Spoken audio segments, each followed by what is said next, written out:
Question number 6 बोला गया है if A and B are acute angle. Acute का मतलब होता है 90 डिग्री से कम, 90 डिग्री से छोटा, इसे हिंदी में बोलते हैं न्यून कोण। पहले ट्रायंगल बना लो, ए और बी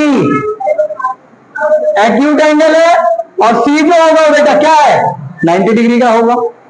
सिंपल वाली बात है, क्योंकि उसने क्वेश्चन में बोल दिया ए और बी आर एक्यूट एंगल। ए और बी जो है वो न्यून कोण है। तो देखो क्या 90 डिग्री से छोटा है? ये वाला है, ये है नहीं। अब सर 90 डिग्री से छोटा कैसे, बता देता हूं। सम ऑफ ट्रायंगल कितना होता है 180।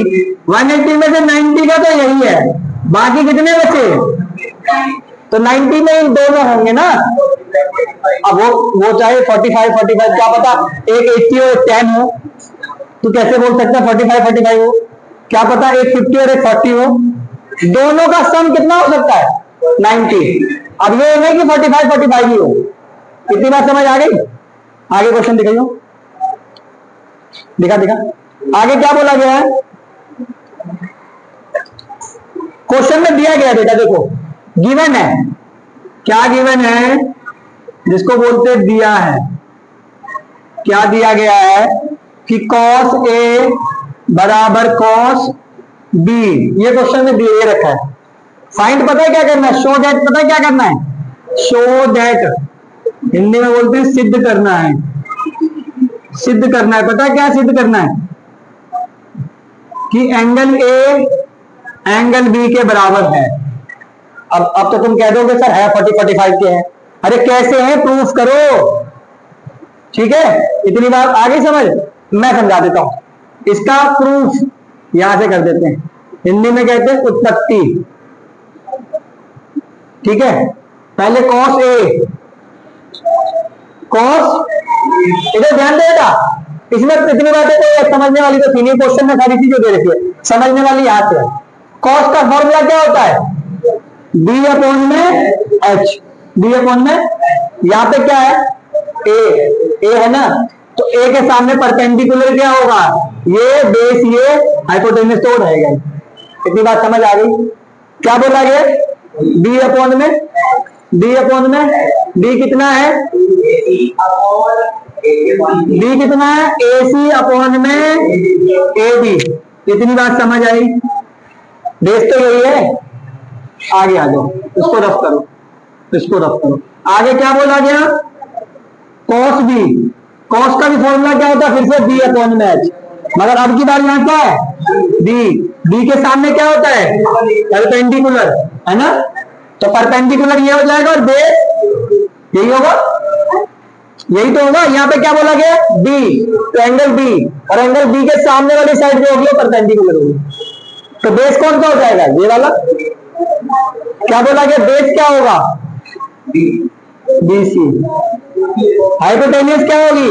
वो कभी चेंज। इतनी बात समझ आ गई? क्वेश्चन में क्या दिया हुआ है? cos A बराबर cos B, cos A बराबर cos B। cos A कितना दे रखा है? AC अपॉन में AB। cos B कितना दे रखा है? BC अपॉन में AB। दोनों के नीचे क्या है? AB से क्या हो जाएगा? कैंसिल हो जाएगा। क्या बचा? AC अपॉन में AC इक्वल टू क्या हो गया? BC। AB से AB कट गया, क्या हो जाएगा? AC equal to BC। इधर आओ, यानी AC ये वाली साइड और BC ये वाली साइड, ये दोनों साइड क्या है? किसी भी ट्राइंगल में अगर दो साइड इक्वल है, किसी भी ट्राइंगल में अगर दो साइड इक्वल है तो उसके अपोजिट वाली एंगल भी इक्वल होगी। 9th क्लास में हमने थ्योरम पढ़ी थी 7.2, angle opposite to equal sides, याद करो 7.2 समद्विबाहु त्रिभुज। इधर देखो, याद दिलाने के लिए थोड़ा सा कर देते हैं। A B C, ये साइड इस साइड के बराबर ऑलरेडी है, तो इसके अपोजिट एंगल ये और इसके अपोजिट एंगल ये, यानी एंगल बी एंगल सी के बराबर भी होगा।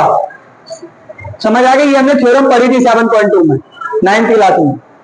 तो यहाँ पे साइड क्या है? AC। AC के अपोजिट एंगल बताओ, AC के अपोजिट एंगल बी,